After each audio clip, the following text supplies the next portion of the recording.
Так, жігіттер, хит болған красноперка балықтар келіп жатыр. Ақтөбе жақтан, Ақтөбеден келіп жатыр. Керемет, керемет. Бір-біреуі мынандай білекте ғой. Үлкен енді, толстой. Семіз. Ішінің бәрі толған икра. Май. Семіздігінде сөз жоқ енді бар ғой. Өткенде қуырып жеп, бір-екеуін кәдімгі действительно жүрекке дейді екен шыны керек. Міне. Жалпы негізгі бұл балықтың атауы бар ғой. Ауылдық жерде ақ балық красноперка деп атап кеткен. Жалпы негізгі шын атауы өзінің яз дейтін балық негізгі.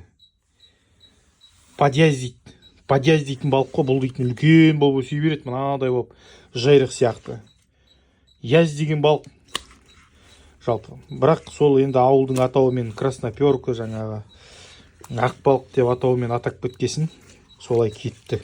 Бірақ на самом деле өзінің енді шын атауы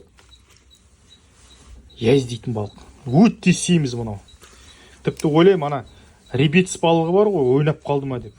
Өйткені мынау тұрған бар ғой, кәдімгі білінет май екен. Ана құйрық майды ұстайсың ғой, сол сияқты да кәдімгі. Керемет балық. Ал бұйыртса осы вяленый уат. Мұнаң бір-біруі 600 грамм. 600 грамм, 500, 400 грамм сондай болып тұр да. 400, 500, 600 грамм болып тұр. Үлкен. Сонау Ақтөбе жақтан келіп жатыр. Міне. Бұйыртса вяленый уат. Алдағы уақытта шығады ғой. Үлкен енді. Дәмділігінде сөз жоқ. Нағыз балық кәдімгі. Міне. Ал, өзі әдемі. Дәмі де керім. Бұйыртса күтіңіздер ал.